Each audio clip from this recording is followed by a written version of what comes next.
Good morning. Morning మ్యాగజైన్‌కి స్వాగతం. ప్రముఖ దినపత్రికలో వస్తున్న వార్తలు వెనకాల జరుగుతున్న పరిణామాలు చూద్దాం. ఈనాడు చూస్తే ఢిల్లీ రణరంగం అన్నటువంటి వార్తని హైలైట్ చేసింది. కేంద్రం చర్చల మార్గం, సీజేపీ చలో పార్లమెంట్ తీవ్ర ఉద్రిక్తం, దూసుకొచ్చిన వేల మంది బారికేడ్లను దాటే ప్రయత్నం, బాష్పాయు ప్రయోగం, లాఠీచార్జ్, ఆందోళనకారులు పోలీసులకు గాయాలు, సీజేపీ ప్రతినిధులతో కేంద్రం చర్చలు, డిమాండ్లపై హామీ ఇచ్చిందన్న సీజేపీ చర్చని చెప్తామన్న నడ్డా, జంతర్ మంతర్ వద్ద వేదిక తొలగింపు, కేరళ హౌస్ వద్దకు మారిన దీక్ష. నీట్ లీకేజీకి బాధ్యత వహిస్తూ కేంద్ర విద్యాశాఖ మంత్రి ధర్మేంద్ర ప్రధాన్ రాజీనామా చేయాలని, విద్యా వ్యవస్థలో సంస్కరణలు అమలు చేయాలని డిమాండ్ చేస్తూ కాక్రోచ్ జనతా పార్టీ చేపట్టిన చలో పార్లమెంట్ తీవ్ర ఉద్రిక్తతలు దాటేసింది. వేల మంది సీజేపీ మద్దతుదారులు పార్లమెంట్ వైపు దూసుకురావడం, బారికేడ్లను దాటి వెళ్లేందుకు ప్రయత్నించడంతో పోలీసులు అడ్డుకుని బాష్పాయు గోళాలు ప్రయోగించడం, లాఠీచార్జ్ చేయడంతో ఆ ప్రాంతం రణరంగాన్ని తలపించింది. పలు చోట్ల రాళ్లు రోవడం, ఘర్షణ పట్టడం, తోపులాటలతో అటు పోలీసులు ఇటు ఆందోళనకారులు గాయపడ్డారు. చాలామంది రక్తమూడుతున్న వీడియోలు వైరల్ అయ్యాయి. ఆందోళన నేపథ్యంలో కేంద్ర ప్రభుత్వం సీజేపీతో చర్చలు జరిపింది. కేంద్ర మంత్రి నడ్డాతో జరిగిన చర్చల్లో తమ డిమాండ్లపై సానుకూల స్పందన ఇచ్చినట్టు సీజేపీ ప్రకటించింది. ఈ డిమాండ్లో ధర్మేంద్ర ప్రధాన్ రాజీనామా కీలకం కావడం గమనార్హం. ఇక ఆందోళన కేంద్ర బిందుగా నిలిచిన మంత్రి ధర్మేంద్ర ప్రధాన్ కేంద్ర హోంశాఖ మంత్రి అమిత్ షాను కలిసి సుదీర్ఘంగా చర్చించారు. అయితే వివరాలు ఏమీ వెల్లడి కాలేదన్నటువంటిది హైలైట్ చేశారు. అయితే పరారీలో తమ్మినేని అంటూ భార్య కుమారుడితో కలిసి తప్పించుకున్న వైకాపా నేత సోమవారం తెల్లవారుజామున ఇల్లు ఖాళీ, నకిలీ పత్రాలతో భూ కబ్జా కేసులో నిందితుడిగా తమ్మినేని కుటుంబం, వైకాపా నేత మాజీ స్పీకర్ తమ్మినేని సీతారాం కుటుంబం సహా పరారీలో ఉన్నారు. శ్రీకాకుళంలో సంచలనం సృష్టించిన 4 కోట్ల విలువైన భూ కబ్జా కుట్ర కేసులో తమ్మినేని, ఆయన భార్య వాణి, కుమారుడు వెంకట శ్రీరామ్, చిరంజీవి నాగ్ నిందితులుగా ఉన్నారు.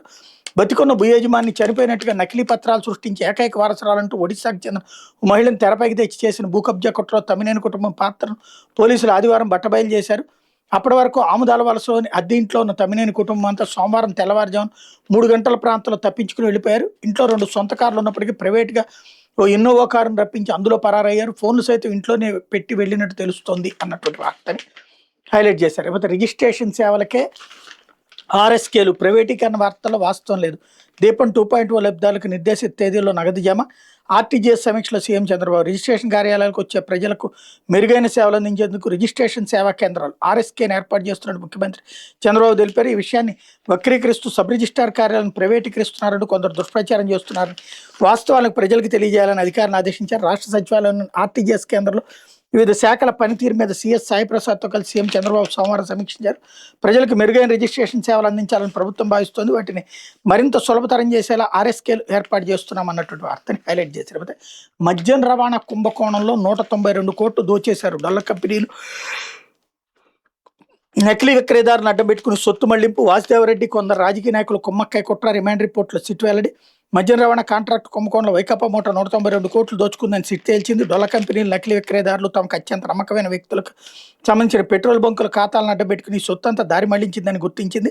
ఈ కుంభకోణంలో కీలక కుట్రదారులు భాగస్వాములైన ఏపీ ఎస్బీసీఎల్ అప్పటి MD D Vasudeva Reddy, Rajakesh Reddy, T Eshwar, Kiran Kumar Reddy, Sheikh Saif Ahmed తదితరులు వాటాలు పంచుకున్నారని పేర్కొంది అన్నటువంటి వార్తని హైలైట్ చేశారు. లేకపోతే మీ పంటలకు బీమా రక్షణ ఉందా? ఎల్లినో తరుముకొస్తోంది, జాగ్రత్త. ప్రీమియం చెల్లింపుకి ఈ నెల 31 వరకు గడువు.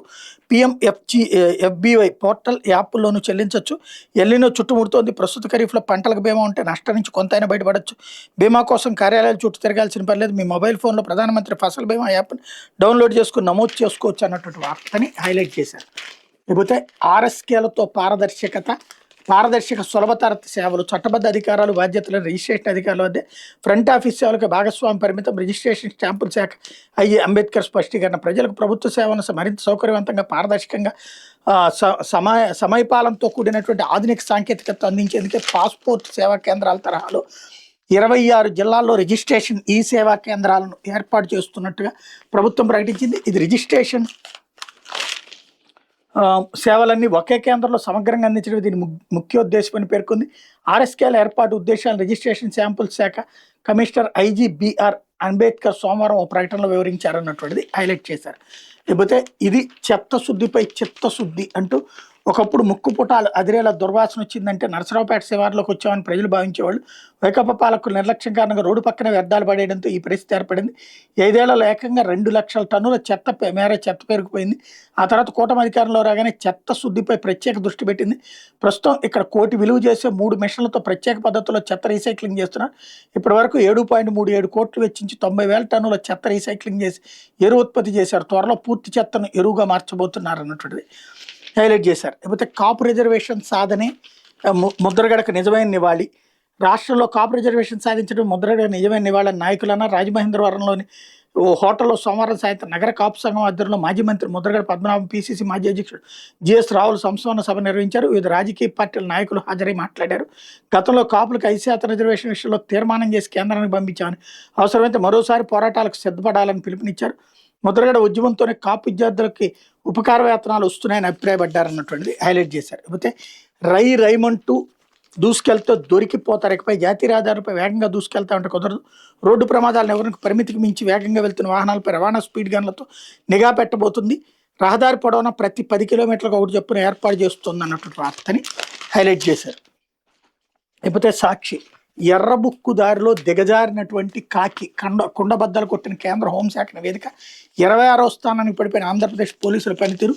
చిన్న రాష్ట్రాలకు కూడా మెరుగైన ర్యాంకులు. రెడ్ బుక్ ఎఫెక్ట్తో కుప్పకూలిన ఏపీ పోలీస్ వ్యవస్థ పనితీరు అత్యంత నాసిరకంగా ఉందని తేల్చిన కేంద్ర హోంశాఖ. పోలీస్ సంస్కరణ పూర్తి వైఫల్యం, దర్యాప్తు ప్రమాణాల విషయంలో వెనుకబాటు, సాంకేతిక పరిజ్ఞానం వాడుకోవడం రాదు, ఇతర శాఖలతో సమన్వయం చేత కాదు. ఇది ఏపీ పోలీసు వ్యవస్థ పనితీరు. పోలీసు అధికారులు దుర్వినియోగానికి పాల్పడుతున్నారు. పౌర హక్కుల ఉల్లంఘన జరుగుతున్నా పట్టించుకోవడం లేదు. రాష్ట్రంలో శాంతి భద్రతపై లోక్సభలో చర్చించాలంటూ వైఎస్ఆర్సీపీ ఎంపీ మధ్యల గురుమూర్తి తీర్మానాన్ని కూడా ఇక్కడ హైలైట్ చేశారు. ఇందులో పనితీరు నాసిరకం, పరిపాలనా సంస్కరణ చేత కాదు, దర్యాప్తు ప్రమాణాలు దారుణం, సాంకేతిక పరిజ్ఞానం సగమే తెలుసు, ఇతర శాఖలతో సమన్వయం సున్నా. ఇవన్నీ ఏమనుకుంటున్నారు? ఆంధ్రప్రదేశ్ పోలీసుల కీర్తి కిరీటంలోని మణులు, మాణిక్యాలు. తాజా కేంద్ర ప్రభుత్వం ఏపీ పోలీసుల పనితీరును స్పష్టంగా నిర్ధారించింది. అన్ని విషయాల్లోనూ తీసుకెట్టని తేల్చేసింది. దేశవ్యాప్తంగా అన్ని రాష్ట్రాలు, కేంద్రపాలిత ప్రాంతాలతో పోలిస్తే ఏపీ పోలీసు వ్యవస్థ పనితీరు 26వ స్థానానికి దిగజారినట్టు కేంద్ర హోంశాఖ నివేదిక వెల్లడించింది. కానీ రెడ్ బుక్ అమల్లో ఏపీ పోలీసులు అద్భుతమైన నైపుణ్యం సంపాదించారు. అక్రమ కేసులు, అరెస్టులు, చిత్రహింసలు, అమాయకులపైన, సోషల్ మీడియా కార్యకర్తలపైన నాన్ బెయిలబుల్ సెక్షన్లు పెట్టడం, కోర్టులు మొట్టికాయలు వేసినా పట్టించుకోవడం, ఇట్లాంటి వాటిలో ఆరితేరిపోయారు. విషయాల్లో పాయింట్లు ఇస్తే దేశంలో నెంబర్ 1గా నిలిచేవాళ్ళేమో అంటూ దిగజారినటువంటి ఏపీ పోలీస్ ర్యాంకుకి సంబంధించినటువంటి వార్తని ఇక్కడ హైలైట్ చేశారు. లేకపోతే 43,62,387 ఓట్లు గల్లంత సార్. మరో 4 రోజుల్లో రాష్ట్రంలో ప్రత్యేక సమగ్ర ఓటర్ల జాబితా సవరణ ఇంటింటి సర్వే ముగియనుంది. ఇప్పటికే అన్ని జిల్లాల్లో 100% ఓట్లను డిజిటలైజ్ చేసినట్టు అధికారులు చెప్తుండగా రాష్ట్ర వ్యాప్తంగా 43,62,387 మంది ఓటర్ల వివరాలు తెలియడం లేదు. సోమవారం సాయంత్రం నాటికి 4,16,27,694 మంది ఓటర్లు 10.48% మంది ఎన్యూమరేషన్ ఫారాలు తిరిగి ఇచ్చే అవకాశం లేని జాబితాలో ఉన్నట్టు రాష్ట్ర ప్రధాన ఎన్నికల అధికారి వివేక్ యాదవ్ తెలిపారన్నటువంటిది హైలైట్ చేశారు. లేకపోతే రణరంగమైన చలో సంసద్. విద్యామంత్రి ప్రధాన రాజీనామా డిమాండ్తో పార్లమెంటు ముట్టడికి ఎత్తించిన విద్యార్థులు, ఆందోళనకారులు, కాక్రోజ్ జనతా పార్టీ కార్యకర్తలు చెదరగొట్టేందుకు లాఠీచార్జ్ చేసిన పోలీసులు. పలువురికి తీవ్ర గాయాలు, 50 మందికి పోలీసులకు గాయాలు. ఆమన్ దీక్షా వేదికను పూర్తిగా తొలగించిన పోలీసులు. మొబైల్ ఇంటర్నెట్ సేవల నిలిపివేత అన్నటువంటిది హైలైట్ చేశారు. అయితే త్రివేణికి పచ్చ తాంబూలం. 348 కోట్ల మంగంపేట బైరైటిస్ టెండర్లో బరితెగింపు. అడిగిందే తడవుగా టెండర్ నిబంధనల సవరణ. ఒక్క బిడ్ వచ్చిన కాంట్రాక్ట్ ఖరారు చేసిన క్లాజ్ మార్పు. మిగతా కంపెనీల విన్నపాలు బుట్టదాఖలు. ఇంత భారీ టెండర్కి ఇచ్చిన గడువు 20 రోజులే. కూటమి పెద్దలతో లాలూచి వ్యవహారాలు అన్నటువంటిది హైలైట్ చేశారు. లేకపోతే డాక్యుమెంట్ రైటర్ల సమ్మె. స్తంభించిన రిజిస్ట్రేషన్లు, నిలిచిన క్రయ విక్రయాలు. రాష్ట్ర వ్యాప్తంగా సేవలను నిలిపేత. ప్రభుత్వానికి ఒక్కరోజే 50 కోట్ల నష్టం. రిజిస్ట్రేషన్ వ్యవస్థ ప్రైవేటీకరణ వ్యతిరేకిస్తూ డాక్యుమెంట్ రైటర్లు సమ్మెలోకి దిగడంతో రాష్ట్ర వ్యాప్తంగా ఆస్తుల క్రయ విక్రయాలు నిలిచిపోయినాయి. రిజిస్ట్రేషన్ వ్యవస్థ దాదాపు స్తంభించింది. డాక్యుమెంట్ రైటర్లు సోమవారం ఆస్తుల రిజిస్ట్రేషన్ సంబంధించిన సేవలన్నింటినీ నిలిపేశారు. దీంతో సబ్ రిజిస్ట్రార్ కార్యాలయాలు వెలవెలబోయాయి. రిజిస్ట్రేషన్ కోసం వచ్చి వాళ్ళతో నిత్యం కిటకిటలాడే కార్యాలయాలు జనం లేక నిర్మానుష్యంగా కనిపించాయి అన్నటువంటిది హైలైట్ చేశారు. లేకపోతే నీట్లో భారీగా టాప్ స్కోరర్లు అంటూ ఎంబీబీఎస్ కౌన్సిలింగ్పై విద్యార్థుల తల్లిదండ్రుల ఉత్కంఠ. ఆల్ ఇండియా ర్యాంకుల ఆధారంగా అంచనాల నిమగ్నం. సీట్ల కటాఫ్లు 15 నుంచి 30 మార్కుల మేర పెరిగే అవకాశం అన్నటువంటిది హైలైట్ చేశారు. లేకపోతే ఏపీలో పడిపోతున్న జిఎస్టిపి నిష్పత్తి. ఆంధ్రప్రదేశ్ స్థూల రాష్ట్ర దేశీయోత్పత్తిలో వస్తు సేవల పన్ను రాబడి నిష్పత్తి క్రమంగా క్షీణించిపోతుంది. 18-19 2.4% ఉన్నటువంటి నిష్పత్తి 25-26 ఆర్థిక సంవత్సరానికి 1.9% పడిపోయింది. లోక్సభలో సోమవారం వైఎస్ఆర్సీపీ ఎంపీ వైఎస్ అవినాష్ రెడ్డి అడిగిన ప్రశ్న కేంద్ర ఆర్థిక శాఖ సహాయ మంత్రి పంకజ్ చౌదరి లిఖితపూర్వక సమాధానం ఇచ్చారు. ఈ సందర్భంగా రాష్ట్రానికి సంబంధించిన పలు కీలక అంశాలు, గణాంకాలను సభ ముందు ఉంచారన్నటువంటి వార్తని హైలైట్ చేశారు. లేకపోతే సూసైడ్ నోట్ రాసి మద్యం తాగి వివాహిత అయిన సహ ట్రైనీని లైంగికంగా వేధించినట్టు ఆరోపణలు ఎదుర్కొన్న ట్రైనీ ఐపీఎస్ ఉదయ్ కృష్ణారెడ్డి వ్యవహారంలో సోమవారం ఆద్యంతం హైడ్రామా నడిచింది. మోతీనగర్లో ఉండే తన సోదరుడి ఇంట్లో ఈయన స్పృహ లేకుండా పడిపోయారు. పక్కనే మద్యం సీసాలతో పాటు సగం ఖాళీ అయిన ఓ శానిటైజర్ బాటిల్, సూసైడ్ నోట్ ఉండడంతో కుటుంబీకులు ఆత్మహత్యాయత్నంగా భావించి ఆసుపత్రికి తరలించారు. స్టమక్ వాష్తో పాటు ప్రాథమిక వైద్యం చేసిన వైద్యులు ఆయన రక్త నమూనాలు సేకరించి పరీక్షించారు. వీటిలో ఎట్లాంటి విష పదార్థాలు ఆనవాళ్లు లేవని తేలింది. దీంతో ఆ సూసైడ్ నోట్ ఎందుకు రాశారు, అందులో బాధితురాలు ఆమె భర్తతో పాటు మరికొందరు ట్రైనీ ఐపీఎస్ల పేర్లు ఎందుకు చేర్చారని కోణంలో పోలీసులు దర్యాప్తు చేస్తున్నారు. కృష్ణారెడ్డి తనపై సానుభూతి కోసం ఇంతటి హైడ్రామా ఆడినట్టు పోలీసులు అనుమానిస్తున్నారు. సూసైడ్ నోట్లు పోలీసులు స్వాధీనం చేసుకున్నారు. అలాగే హైదరాబాద్లోని సర్దార్ వల్లభాయ్ పటేల్ జాతీయ పోలీస్ అకాడమీలో శిక్షణ పొందిన మహిళా ట్రైన్ ఐపీఎస్ గత గురువారం కృష్ణారెడ్డి మీద తమ డైరెక్టర్కి ఫిర్యాదు చేశారు. ఆయన అంశం మీద విచారణ చేపట్టే బాధ్యతల్ని ఎన్పీఏ ప్రివిలేజెస్ కమిటీకి అప్పగించారు. అకాడమీలోని సీసీ కెమెరాలో నమోదైన దృశ్యాలు, బాధితురాలు వాంగ్మూలాన్ని పరిగణలోకి తీసుకున్న కమిటీ ఆరోపణలకు ప్రాథమిక ఆధారాలు ఉన్నాయని తేల్చింది. దీంతో కృష్ణారెడ్డిని ఎన్పీఏ నుంచి శుక్రవారం సస్పెండ్ చేశారు. దీంతో ఆయన అక్కడి నుంచి మోతీనగర్లో ఉన్న తన సోదరుడు ప్రణయ్ కృష్ణారెడ్డి ఇంటికి వెళ్లారు. కేసు నమోదు చేసుకున్న పోలీసులు కృష్ణారెడ్డికి నోటీసులు జారీ చేస్తూ 8 రోజుల్లోగా వివరణ ఇవ్వాలని స్పష్టం చేశారు. ఈ నేపథ్యంలోనే కృష్ణారెడ్డి తన వాట్సాప్ స్టేటస్, ఇన్స్టాగ్రామ్లో లైంగిక వేధింపుల ఆరోపణలు తనపై ప్రచారం జరుగుతాయి, వదంతులు పూర్తిగా నిరాధారమైనవని పేర్కొన్నారు. అమీర్పేటలో తన స్నేహితుడైన లాయర్ ఫ్లాట్కి ఆదివారం రాత్రి వెళ్లారు. అనంతరం సోదరి ఇంటికి వెళ్లిన కృష్ణారెడ్డి 2 పేజీలు సూసైడ్ నోట్ రాశారు. ఆపై మద్యం మత్తులో స్పృహ తప్పారు. సోమవారం ఉదయం 9 గంటలకు కృష్ణారెడ్డిని గమనించిన సోదరుడు ఆత్మహత్య చేసినట్టు భావించారు. హుటాహుటిన ఎస్ఆర్ నగర్లోని ప్రైవేట్ ఆసుపత్రికి తరలించారు. బీపీతో సహా అన్ని సాధారణ స్థితిలో ఉండగా ఆయన సోమవారం రాత్రికి స్పృహలోకి రాలేదు. రాత్రికి వచ్చిన రక్త పరీక్షల నివేదికలు ఆయన ఎలాంటి విష పదార్థం తీసుకోలేదని తేలింది అన్నటువంటిది హైలైట్ చేశారు. అయితే దళిత యువతపై జిమ్ ట్రైనర్ అఘాయిత్యం. దళిత యువతకి మత్తుమంది ఇచ్చి లైంగిక దాడికి పాల్పడి ఆమె నగ్న ఫోటోలు, వీడియోలతో బ్లాక్మెయిల్ చేస్తూ దఫదఫాలుగా నగదు దోచుకుంటున్న జిమ్ ట్రైనర్పై విజయవాడ సత్యనారాయణపురం పోలీసులు కేసు నమోదు చేశారు.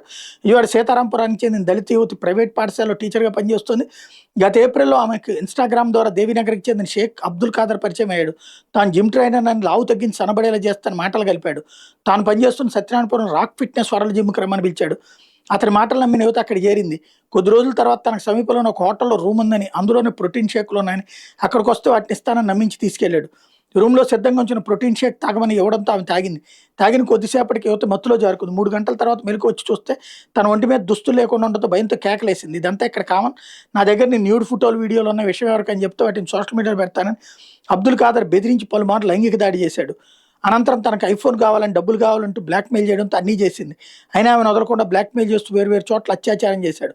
అబ్దుల్ ఖాదర్ వేధింపులు భరించలేని యువత గత నెల 23న తన స్నేహితురాలికి తీసుకుని అతని ఇంటికి వెళ్ళింది. విషయాన్ని అతని తల్లికి చెప్పగా ఇద్దరికి పెళ్లి చేస్తానని నచ్చెప్పి పంపించేసింది.